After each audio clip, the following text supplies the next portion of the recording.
Good morning. Welcome to the Heritage Foundation and our Lewis Lehrman Auditorium. We, of course, welcome those who join us on our heritage.org website. For those here in-house, we ask that courtesy check that our mobile devices of various sorts have been silenced or turned off as a courtesy.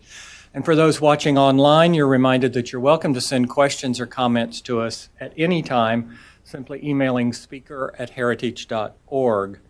We will, of course, post today's program on the Heritage homepage for everyone's future reference as well.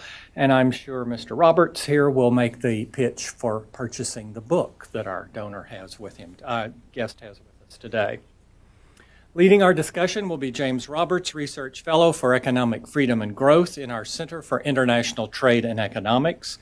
He focuses on the production of Heritage's annual Index of Economic Freedom. He also studies economic and political issues in Latin America and Europe, as well as development assistance and nation-building issues. Before joining us here at Heritage, he served in the State Department for 25 years, having tours of duty at U.S. embassies in Mexico, Portugal, France, Panama, and Haiti. He has also helped coordinate several major U.S. assistance programs, including efforts to reform East European economies and to reconstruct Iraq. He is also a Navy Reserve member from 1982 to 1993. Please join me in welcoming James Roberts. Jim? Thanks very much. Well, it's a real pleasure to welcome Daniel Lacalle here to Heritage today. Daniel has a PhD in economy, and he is an investment fund manager. He's a certified international investment analyst. He has postgraduate degrees from IESA at the University of Navarra and master's and PhD degrees in economic investigation from the Universidad Católica de Valencia. He is a chief economist at Traces SV. He's a fund manager at Adrisa International Opportunities. He's a member of the advisory board of the Rafael del Pino Foundation in Madrid.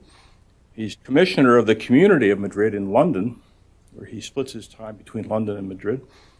He's a member of the advisory board of the Hispano-American College's Business School, president of the Instituto Mises Hispano, professor at the Instituto de Empresa Business School, the Instituto de Estudios Bursátiles, I guess that's stock market, and at UNED, also a lecturer at the London School of Economics.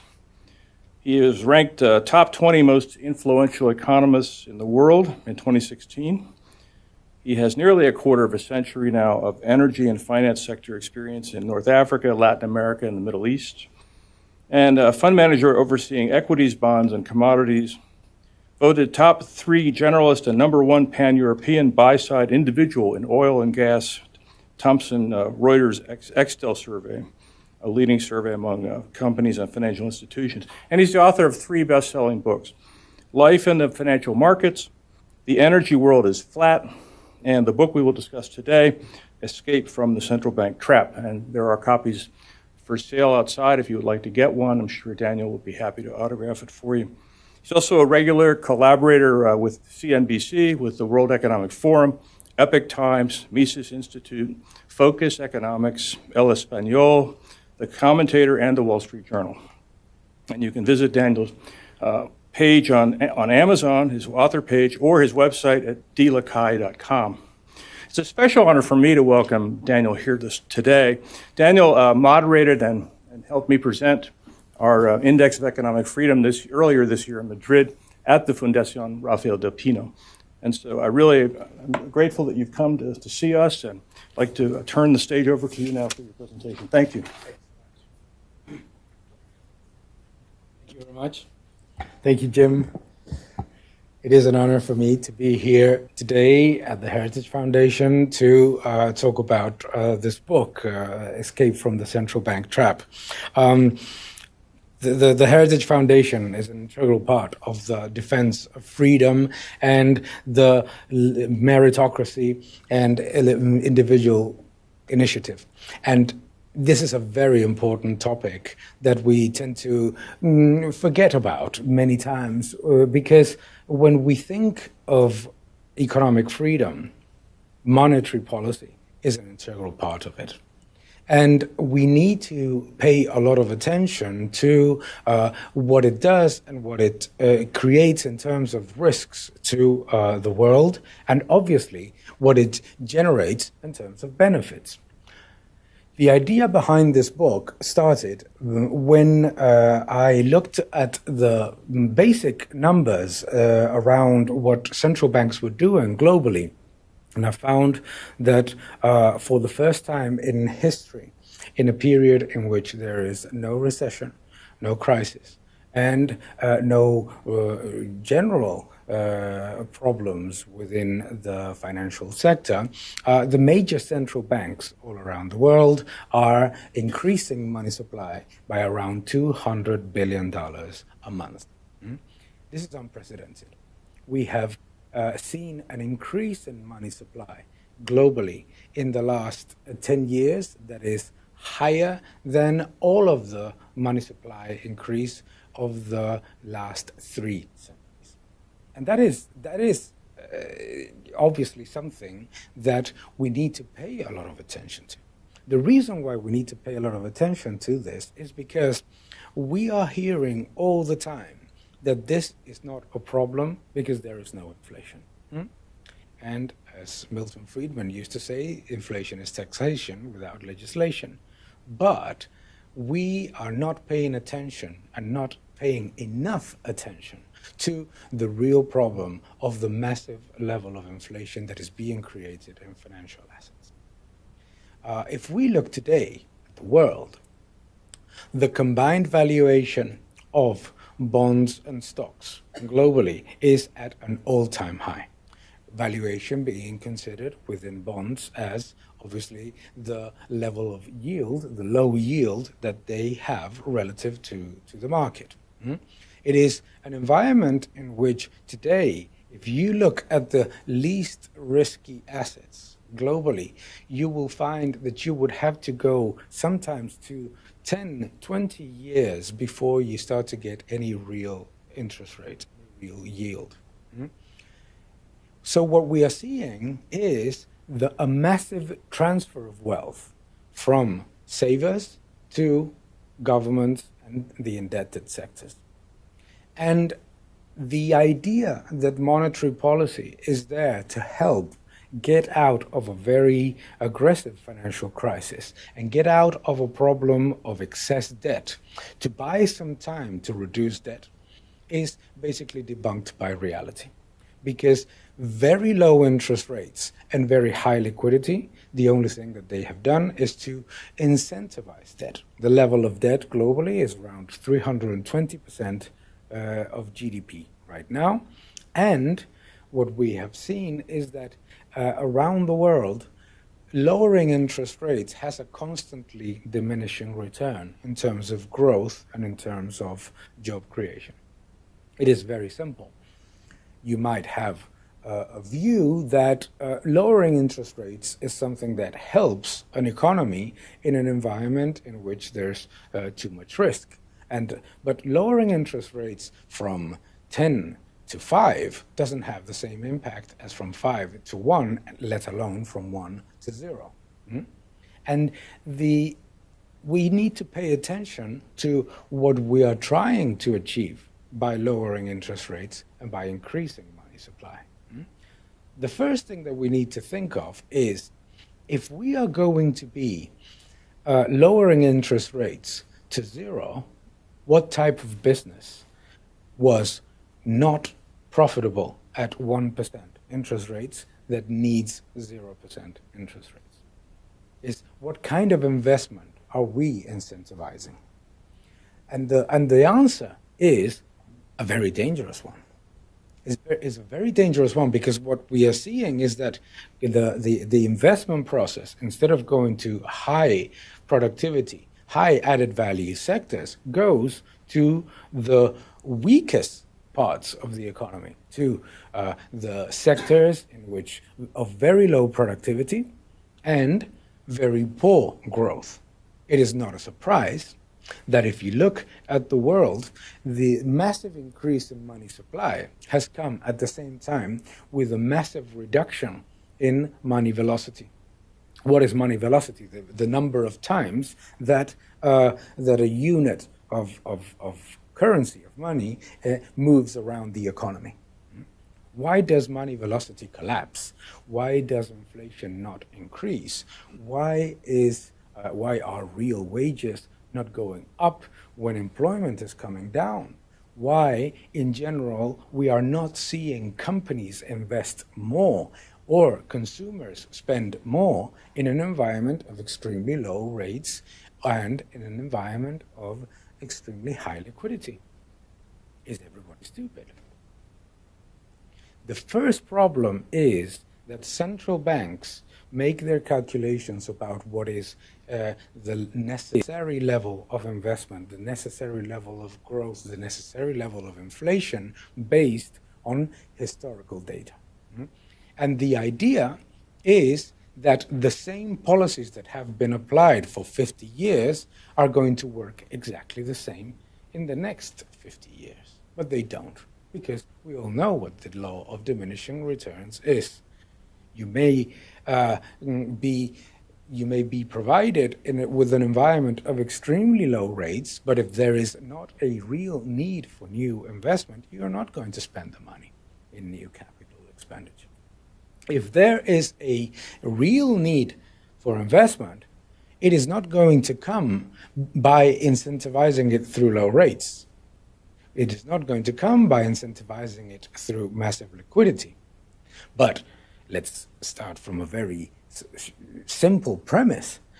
If you think that a central bank buying bonds is going to create employment, it is exactly the same as to think that it's going to rain if we all start dancing and singing together. There is absolutely no correlation or causation between one and the other. The Central Bank of Japan, as of today, owns 60% of the ETFs of the country. It is on its way to owning 90% of GDP in terms of its balance sheet. The European Central Bank's balance sheet is now around 35% of the GDP of the European Union. Buying bonds is not generating the level of growth and the level of inflation that they're looking for, first and foremost, because lowering interest rates and increasing money supply is perpetuating overcapacity, the first thing. What happens in an environment like the one in which we live today if you have a failing business, you go to your bank and you say, here are the keys of my business because it's not going well? The bank manager will say, hold on a second. I don't want those keys. I don't want the keys. Let's talk. Let's refinance. Let's go through this.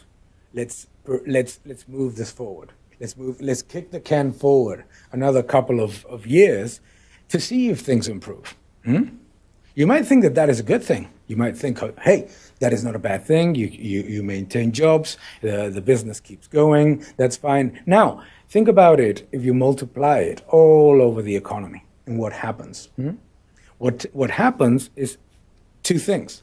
First is that those businesses become zombie companies, that the risk that we are creating in the economy is hidden because the central bank is lowering rates and increasing liquidity. So the perception of risk in the economy from the numbers that the central bank receives looks small. But what happens is that entrepreneurs, consumers, savers do not see that those things match, do not see that those lower rates are an opportunity to get into more debt or to consume more, but to save more.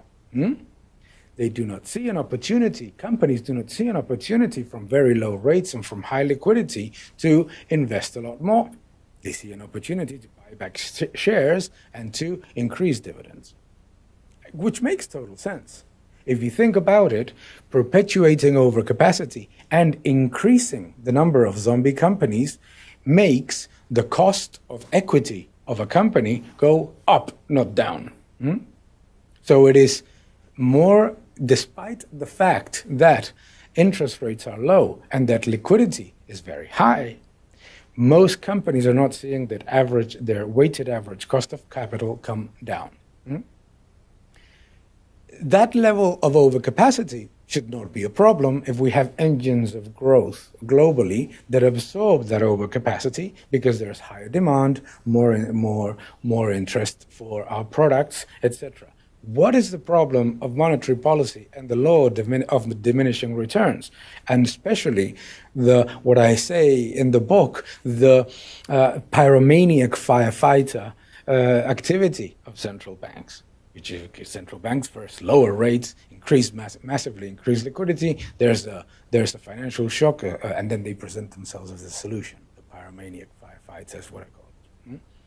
So, what is the problem? The problem is that the overcapacity that we created in the OECD, in the large economies, in the developed economies, based on a growth that was going to come from China, but was going to come from emerging markets, we have transferred that overcapacity to the emerging markets and to the growth markets. So now, China faces the same problem that Japan, that the OECD faced a few years ago, which is an enormous level of overcapacity and very high debt. China today requires 4 units more of debt to create 1 unit of GDP than 8 years ago. So this is the problem, is that we say, look, it doesn't matter because we are increasing the level of debt, but the world is not entering into a recession. There's some growth happening. That's fine. Now, where does the problem start? The problem starts when you cannot repay that debt. And monetizing it, i.e. getting central banks to absorb it within their balance sheet and letting it mature and go to infinity, monetizing it creates a sense of lack of fairness within the market. Very simple. If you are in a business, if you are a consumer, what you're seeing, the other side of the same coin, the other side of the coin of monetary policy and financial repression is fiscal repression. Because it is not true that governments with fiat currency can issue all the money that they want and monetize all the debt that they need without creating any problem, because the purchasing power of currencies collapses. Every time that I speak with friends in Japan, or we talk about Japan, we think, why is a country that has so little unemployment, that a country that has such high level of real wages, that has such a level of productivity, why is a country like that not growing further and not consuming more, and why are companies not investing more? And a friend of mine that I mentioned in the book from a Japanese bank said to me, because they're not amnesiac. Because they know.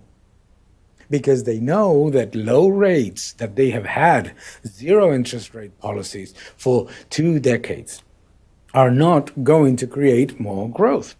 Because they know that the central bank doesn't print growth. More importantly, they know that central bank and monetary policies don't disguise the fundamental trends in economies, which are the demographic trends, the level of real available assets and real disposable income of families, and overcapacity. It doesn't disguise it. It just keeps it sort of quiet for a while. But then there's a point in which the cracks start to appear, because everybody would be happy if this situation did not create any imbalances. But the imbalances happen, and they're very, very, very large. The first one is trillions of dollars of negative yielding bonds in our pension funds, in everybody's retirement plans, etc. Why is that such a negative? Because if you are having to invest more and more into riskier assets to achieve a little bit of return, the moment in which there is some sort of blip in the markets, you are completely destroyed. Think about it this way. The most conservative investor is obviously the bond investor, the pensioner, the people who just want a little bit of return. So that return is just gone because of monetary policy. If you go today to Europe, you would have to go to 30-year maturities to have a real positive return relative to inflation. And you have more than $9 trillion of negative yielding bonds in the European economy. So think about this for a second. As an investor, you need to you're almost in a running to stand still situation. They say that there's no inflation, but as a friend of mine says, everything that I pay goes up and everything that I earn goes down. Why? Because the purchasing power of the currency is coming down, while the lack of inflation happens in the tradable goods, but in the non-tradable goods, inflation is actually quite high. So in the things that you actually buy on a daily basis, you see that inflation is much higher than what the CPI dictates. Why? The CPI is an average. CPI is an average of food, clothes, education, healthcare, a number of things that you buy, then leisure, technology, number of things. Okay, it's an average. The beauty of averages is that if food prices and clothes and education and healthcare go up 10% and televisions go down 20%, there's no inflation. That's the beauty of averages. The problem of averages is that is what shows why societies all over the world are reacting so aggressively, politically, to a situation that they don't understand. Because think about it. We're here in the United States. I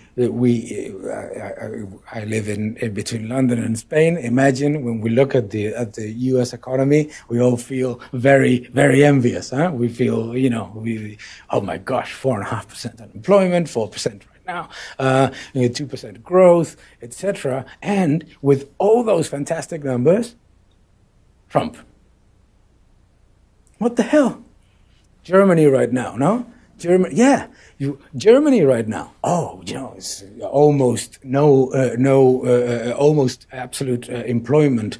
The economy is growing, and industrial production at multi-year highs. Everything is great. Oh my gosh! Merkel now needs to get a coalition, and the alternative for Germany is going up in the polls. People feel financial repression. They might not understand it, but they feel it. They see that their wages are not going up while they say that everything is going well. They see that their ability to consume more is not improving, despite the fact that they're telling you that that the world is fantastic. And more importantly, the fallacy of the wealth effect. So what monetary policy is aimed at the following. You put a lot of money into the economy that is going to make house prices go up, that is going to make market prices go up, stock prices and bond yields will go down, that will free some money into the economy, that will have more money to lend to the real economy, that there will be more for, and that will create jobs, and that will increase wages. What doesn't, but all those steps in the process don't get to the average citizen. And why they don't get to the average citizen? Because of what we mentioned before. Demographics, overcapacity, and the overall effect of debt saturation. So what ends up happening is that stock prices go through the roof, bond yields go down, fantastic, house prices go up, and guess what? The average citizen, less than 9% of its wealth is in those assets. Where is most of the wealth of the average citizen in the OECD? In deposits. in deposits. And if you have most of your wealth in deposits and the purchasing power of your currency is being destroyed and the amount of money in the system is being increased dramatically, you are getting poorer. You are being made poorer. More importantly, because asset prices are going through the roof, it is more difficult for you to achieve the possibility of getting those assets. A house, you name it. So, it is very important for central banks to look for solutions in which we don't continue to perpetuate the perverse incentive that is being created right now. So what is the perverse incentive? Anyone that works in the markets knows it. Every time that you read a bad piece of news on the economy, what is the first thing that you do? It's called BDJ, buy the junk. With a D, as in DA, No, it's very. Why do you buy the junk? Because if the economic news flow is negative, and you believe that central banks will have to print more money and lower rates further, what are the assets that are going to perform better? The bad ones, the most indebted companies. That's why high-yield bonds are at 35 lows in terms of yield right now. That is. As 35-year highs in terms of valuation. Despite the fact that, according to the Bank of International Settlement and according to the rating agencies, the ability to repay the debt has not improved, has actually gone down. And the rise of zombie companies has led us to get to 9% of all traded companies being zombie companies, which is companies that cannot pay their interest expense with their operating profits. Can you imagine at 0% interest rates and with massive liquidity, what type of company it is that cannot pay its interest expense with its operating expenses? It's not a zombie. I mean, a zombie at least walks.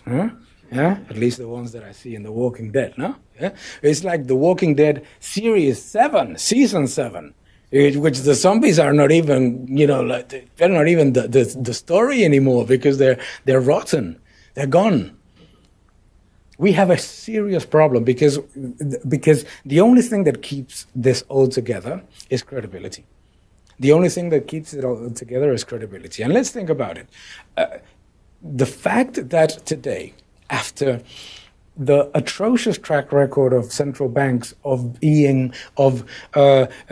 projecting the outcome in terms of inflation, in terms of unemployment, in terms of growth, in terms of credit growth, etc. After that atrocious track record, I show it in the book. It's called the fallacy of the hockey stick. It's a hockey stick like this, where the base continues to go down, but there's always next year improves. Next year. In 2020, don't worry, real wages will go up. It's glued by credibility. So let's be at least thankful about the fact that there is still some credibility left and that people continue to believe in that hockey stick at a certain level. But the risk of losing it is very big. And once you lose it with extreme monetary policy, what happens is that if you lose credibility, you get into the problems that we have seen over history all over again. Economic depression, big risks of inflation going the wrong way, a financial crisis, obviously, because inflation is not in prices, but it is in financial assets, etc., etc., etc. So this book is not just about criticizing, it's about solutions. And the first thing that we need to do to provide solutions is to know where the environment in which we live in. And the environment in which we live in is obviously central banks are not going to disappear. No? If you talk with an Austrian economist, they say what they have to do is just close the door. Well, it's not going to happen. So let's not talk about science fiction. Let's talk about reality. What can they do to avoid the next and monster financial crisis that would happen if they continue this way? The first thing that they need to do is to put forward guidance and their views of what is going to of the objectives that they have with the monetary policy in the things that they actually do have an influence on. Let's forget about this whole complete nonsense of unemployment. And no, it's not. I mean, it's not. Seriously, a central bank doesn't create jobs. You guys create jobs. Companies create jobs, not a central bank. And zero interest rates onto it. The credit growth. What type of credit growth? What type of credit is being created? What type of valuations of assets are they seeing relative to reality and the ability to pay? What is happening with the stock market? What is happening with the bond market? That's what they need to talk about. The things that they are actually influencing. Are home prices going up because people have more money, or are home prices going up because funds are buying houses to get a little bit of yield and therefore create another bubble? So those are the things that they need to pay attention to. The second thing that they need to pay attention to, every time that a central bank says, we don't see any risk of bubbles, run away. Why? Because they've never, and I mean never, ever, identified one. So that's the first problem. The second problem is not just, okay, fair enough, we're not very good at predicting bubbles. Okay, fine. No, the second problem is not just not predicting them. The second is ignoring them. Is to think that the stock market is through the roof because the world is great, or that bond yields are super, super low, and that you can buy today at a very reasonable 0.5% bonds from a country that was virtually bankrupt 2 years ago. So you need to pay attention to the bubbles that are being created, and you need to pay attention to this risk of markets behaving in the buy the junk policy, because they do. The third thing that central banks need to do is to be systematic. And I'm sorry, because that takes a lot of power, and it takes a lot of let's say, positioning and prestige. I don't know what type of prestige, but it takes a lot of the name dropping out of the governor of the central bank. If policy is that you're going to start in this month and you're going to end that month according to certain metrics, you don't extend it just because markets are volatile. Because you are creating the perverse incentive, you see? If today, for example, in the US, if you say you're going to increase rates 3 times, you increase it 1, and you increase it only 1 time, and you're still almost 3 points behind the curve that is behind inflation, where inflation would dictate the market prices for interest rates. If you don't do that, the problem that you're going to face is that the bubble that you are creating, you are not going to be able to appease it by lowering interest rates or increasing liquidity. Think about it. If today we have a financial crisis, what can central banks do? Oh, don't worry, we'll lower interest rates. I'm sure it's going to work. From 0 to minus 0.5%, I'm sure that people will run away, run down the street to invest and to buy. So it's not going to work. And that law of diminishing return, that's why you need to be more systematic. That's why I think that central banks should go very strictly through a Taylor rule by which the perverse incentive to keep it, because nothing is, what's the problem because there's no inflation, doesn't become the genesis of another crisis. That is basically, I'm not going to, obviously, I'm hoping that you buy the book, so there's many more things that I say, but basically what we need to be is a lot more systematic and think that money supply is not just something that can be increased forever without any risk. The risk, the risk of building problems and kicking the can further in the balance sheet of a central bank or in the balance sheet of commercial banks is exactly the same. It is exactly the same. And when it bursts, it creates the same problem. So Escape from the Central Bank Trap is a book about opportunities. It's a book about rebuilding the middle class. We cannot just continue to believe that the world is going to be surviving if the middle class continues to pay for the excesses of high government spending and big monetary policy mistakes. But more importantly, it's a book about solutions within the current framework and a way of escaping from this running to standstill policy by which people take increasingly more risk for increasingly lower returns. At the end of the day, central banks are not the solution to the economy. Central banks only provide a certain level of support. The economy is about companies, it's about consumers, and it's about getting things back to incentivizing productivity, not incentivizing debt. Thank you very much.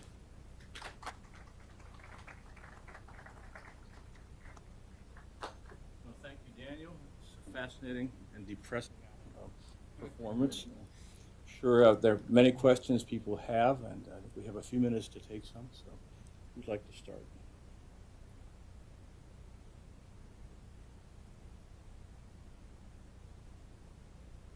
I mean, I'll ask one just while you're thinking. So, could you drill down a little bit about this problem of deflation of so many trillions of dollars in euros and yen being printed? Why? Is it because of China's entry? What's the cause of this deflation? We need to differentiate between deflation and disinflation, and it might look, technical, but it's a big difference. Yeah. For example, technology creates price disinflation. Is that a bad thing? No. Well, we're going to have the iPhone X is about $1,200.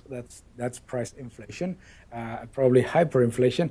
But the reality is that when that phone comes out, the prices of its competitors and different other ranges of perfectly functional and very, very, very good phones is going to be coming down by 35, 40, 50, sometimes 70%. Is that a bad thing? No, it's actually a great thing. Okay, so technology disinflation is not a bad thing.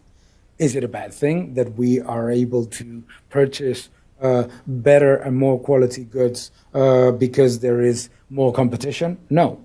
The problem would be if disinflation was created by constantly lower wages and decrease in productivity. Well, that is also happening. Now, the problem is that central banks are presenting the solution in the wrong way. Why? Because of what I said before. Instead, the monetary policy that they're following, instead of putting a curb to the decrease in productivity growth and to improve real wages, they are concentrating on preventing a blip in financial assets. By doing that, and in house prices and perpetuating overcapacity in low productivity sectors, what happens is that if you are protecting low productivity sectors, where do you invest if you have some money? In low productivity sectors. If the central bank is giving you the signal that what is going to be protected through its policy are those low productivity sectors, people will invest in low productivity sectors. And therefore, all those things will continue to happen. Overcapacity, that creates lower inflation, etc.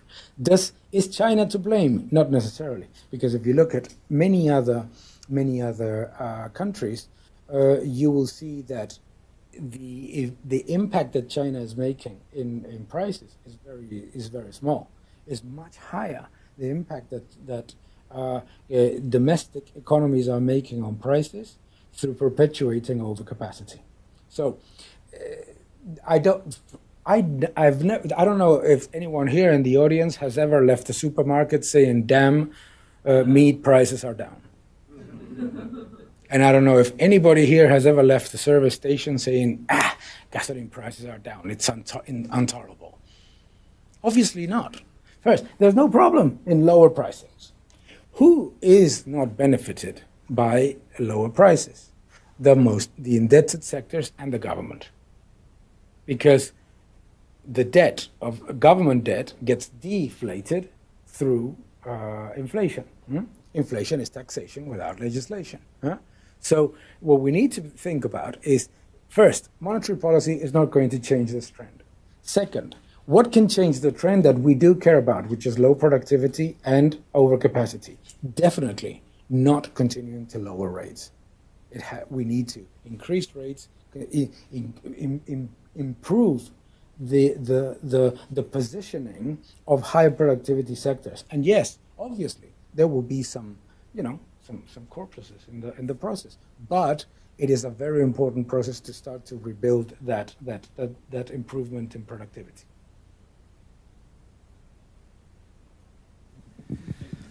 Yes, my name is Francisco Lara. I'm a visiting professor here at Catholic University at the Business School. I know very well Daniel. Thank you first for the lecture and the book. I just want to ask if you can explain with more detail a little bit when you say that the 90% of the savings of customers are in deposits. In deposits. So, in which ones? So. Yeah, in your bank account. In your bank account, in deposits or in money funds. So most of the citizens in the world, most of the middle class, has their savings, one, obviously in a home, and two, in deposits, and third, but very distant, in a pension fund. Now, think about those three. The deposits, 90% of your savings. Why? Because you're saving for a rainy day. You don't know if something is going to happen. Therefore, you keep some money in your bank account to cover for anything that you might need. And obviously, that is not going to change. But debasing the currency and destroying the purchasing power of a currency definitely affects that, because you are more prudent. You become more prudent. You don't become more risky because the value of your deposits is coming down. You become more prudent. Second, pension funds. You have a pension fund, usually in government bonds or in very low risky assets. If those low risk assets are giving you negative real returns, you become even more prudent. You don't go out there and say, let's buy some small cap pharma stocks. You don't do that. Or gold miners. Now, sorry for those sectors, but you don't do it. You don't do it. Even if it's value, because you're as a saver, your tolerance for volatility does not exist. And by the way, and central bank policy actually decreases your tolerance for volatility. I was called the other day by television in Spain, and they said to me, "Would like to do an interview about the collapse of the stock market." I said, "What collapse of the stock market? I don't understand. What is happening? Maybe I've missed it. Oh, it's down 2.5%. What do you mean 2.5%? What is that? What is it? Collapse. I mean, seriously? Collapse?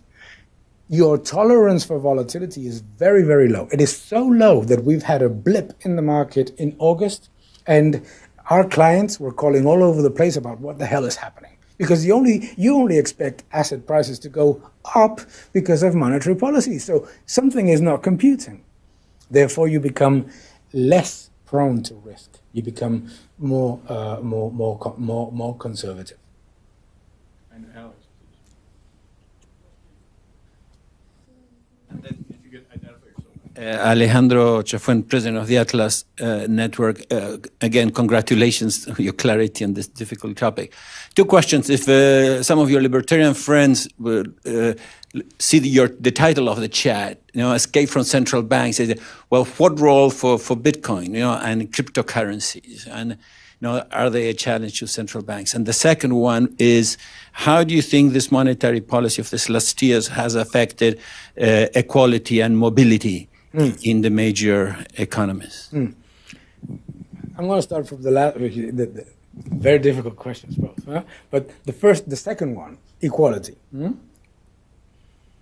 Obviously, if monetary policy is fueling the financial asset bubble and is incentivizing debt and is incentivizing credit, who benefits from it? Whoever has access to financial assets and credit. So the most indebted and the participants of financial markets. Logically, who has seen his wealth go up by 200% with the S&P 500? Huh? Well, not many people, actually, not even the market participants, because you get scared, but not the average citizen. So it is normal that monetary policy, when it comes on top of it with not just financial repression is lowering rates and increasing money supply, but fiscal repression. So governments enter into massive deficits, very high levels of debt. Monetizing that debt does not help their fiscal situation. They say that they're going to increase the taxes on the rich, and then what happens? What happens all the time? You say you're going to increase taxes on the rich, the revenues that you estimate that you're going to make, you don't get them, so who do you raise the taxes to? To the middle class. So the middle class ends up being in the one who pays for the mistakes of monetary and fiscal policy. So that's the problem. That is a problem that is not going to be solved because this is the situation that we see right now is that we hear a lot of people say, okay, so the problem is that most of the money creation goes to financial assets, so let's give money to the people.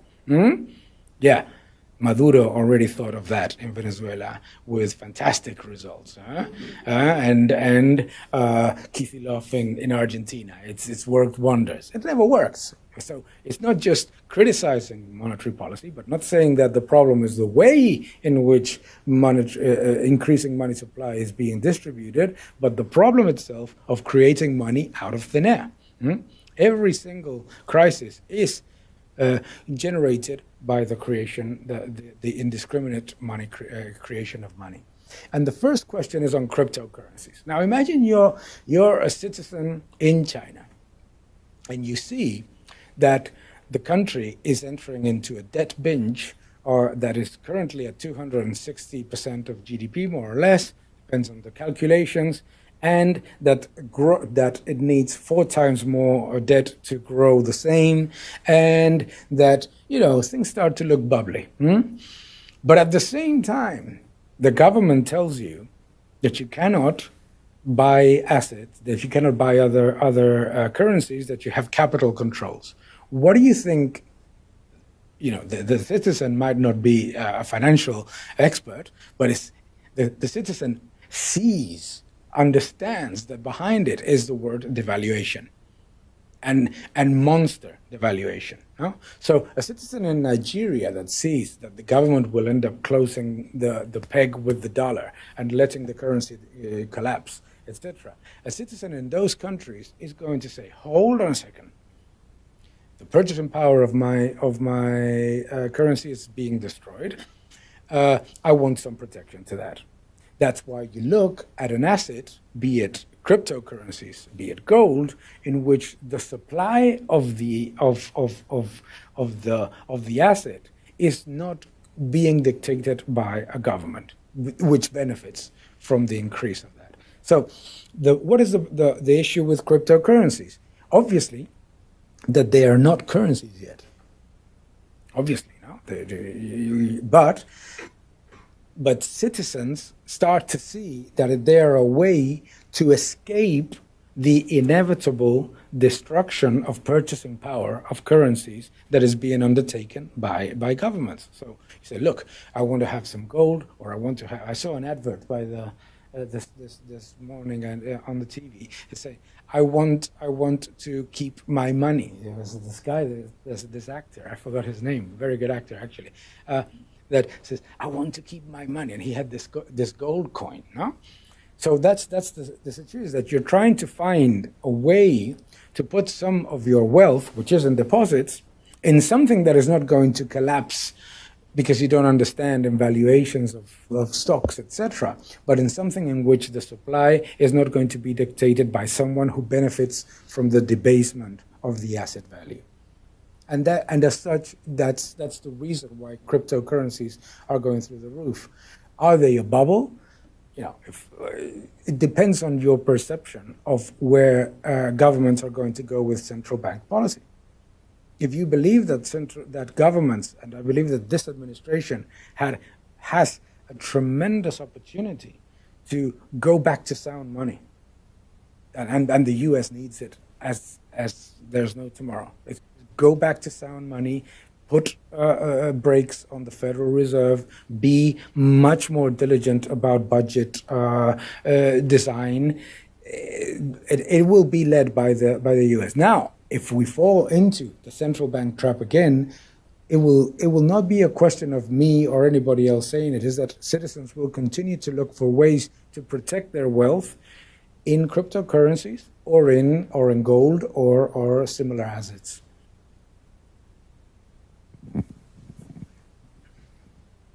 Good morning, Rafael Acevedo.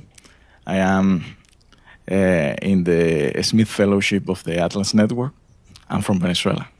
Okay, Professor, do you think that eliminating the legal currency of the legal tender of the national currency in those countries where the corruption is very high and there is no legal institutions that protect the economic freedom could be a good incentive, could be a good protection to the society? I'm talking about Venezuela in this. Well, think about two regimes, same ideology, same type of same economic region, same economic model, very similar.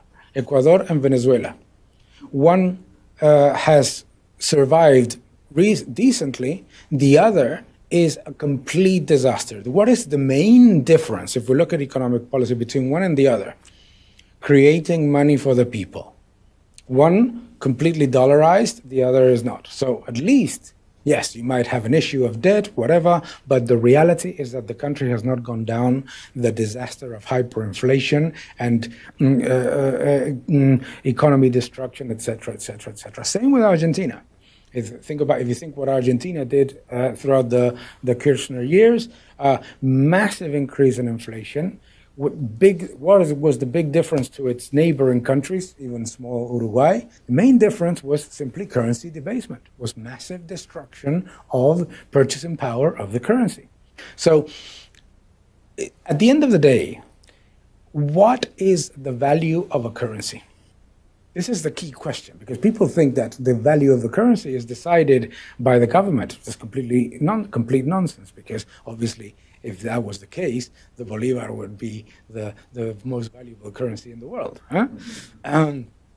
No, the value of a currency is just the value that we give to it as citizens based on the purchasing power of the last unit of that currency.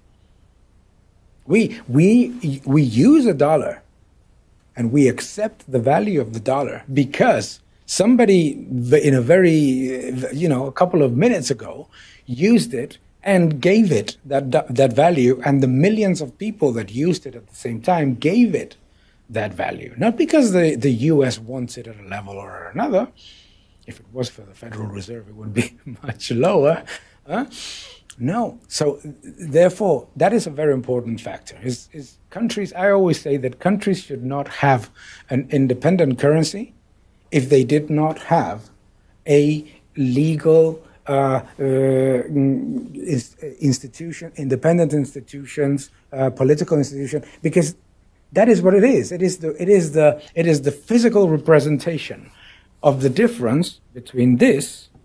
This is a fantastic thing. Let me show you my $1 trillion note. No? So this is my $1 trillion note. Obviously, every time that I come to the U.S., I try to pay something with this, and they tell me, and I get very, very, very strong words. Why? Because it's worth nothing. Okay. The difference between the $1 trillion note and this $10 note is not that the government wants it to be that way. Is that you and I decide that this one is legit and that this is a joke.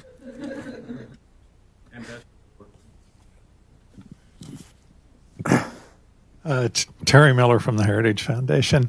You talked about putting brakes on the government. It's pretty clear what you meant on the spending side, but can you talk about it from the Federal Reserve point of view? What would brakes look like on the Federal Reserve, and what do you think of their current projections and plans of their policies? I think that the first is, as I mentioned before, is to be systematic. Is to be you want to protect credibility. I might question it, we might have a debate, but, there is credibility within the Federal Reserve, and there is a reason why the dollar is a world reserve currency, and it's not just because the U.S. is a very large country. Russia is also very large, and very few people use the ruble. There is a reason. And there is credibility, and that credibility is generated by the institutions behind it, including the Federal Reserve. So what the Federal Reserve needs to do is to be a lot more systematic about the approach to monetary policy to avoid the market and citizens and the voters from seeing that their policies generate financial crisis. And it's very simple. It is very simple. If I was in the Federal Reserve on a typical Friday and when you present the economic data not so good, job claims a little bit weak, inflation, and the market does it like this, I would be very worried, which is what happened so many times between 2009 and 2017. And I think that what they need to do now is to say, look, we're going to raise rates 3 times. You raise rates 3 times. Oh, yeah, but high-yield bonds might suffer. High-yield bonds should suffer. Please. Because if not, what you're doing is actually fueling the bubble of those high-yield bonds. Fair enough. There's a market for it. There is a market for it. At the end of the day, it's so funny that central banks look to be defenders of the market, but at the same time, they don't trust it. So, trust the market. It's not so stupid. And finally, about their projections. The biggest risk about their projections is to try to make the projections politically correct to the voter and to the citizen. Look, the reason why monetary policy was done like it was done was to sort out a risk of liquidity in the market because of the financial crisis. Period. To me about jobs. Jobs, what companies create. So I think that what they need to do is to be a little bit more specific about that and present a tailored rule. Say, look, between this and this, we increase rates. Between this and this, we start to unwind. You cannot say we're going to start unwinding the balance sheet for months on end and not doing it, because as a market participant, I'm going to say, you know what, I don't believe you. And that's not what you don't want. That is what you don't want.